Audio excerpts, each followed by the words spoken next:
Right, so basically underneath here it's exposed. So you can straight away see that this is MDF or a chipboard desk for your sewing machine, or if you don't want to call it a desk, cabinet. It does come with a key, however the key was actually broken, but don't worry about that, I'll explain why later on. And the easiest way to actually open this style is by doing that underneath. So again, that's going to be retrofit to make it more easier for me to use. And internally, again, you can clearly see that I've managed to put both of my sewing machines in here.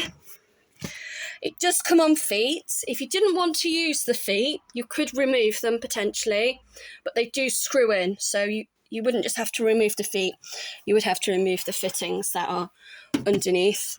There is obviously grooves here, which again indicates that potentially when this was first designed, that it may have had a sewing machine that would have fitted in perfectly within this sewing machine cabinet or desk, if you want to eat, whichever one you want to call it, so that when you do flick the catch and it comes down, the sewing machine would have come up, probably on a spring-loaded catch.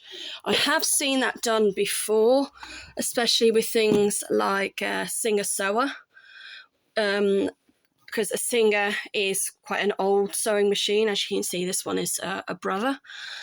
And I believe the reason this piece comes up is to enable the foot pedal, depending again on which sewing machine you are using. So in order to get the full effect, I just take these out. Again, it wasn't the most easiest thing to do, but I did want something to put both of my sewing machines into to hide them away from my children and could be securely locked. So when we flick the catch, it goes all the way down to there, as you can see. And then the top, I try not to trap my fingers, fits on here flush, like so. So I am going to modify this. I also liked this one because it does come with some desk drawers. You get 1, 2, 3, 4 in total. And again, I will be looking at upcycling this unit to make it more easier and manageable for myself to use in the future. And again, to get this piece out, you do have to lift it from the bottom. Slide this piece up. And then I will put both of the sewing machines back in.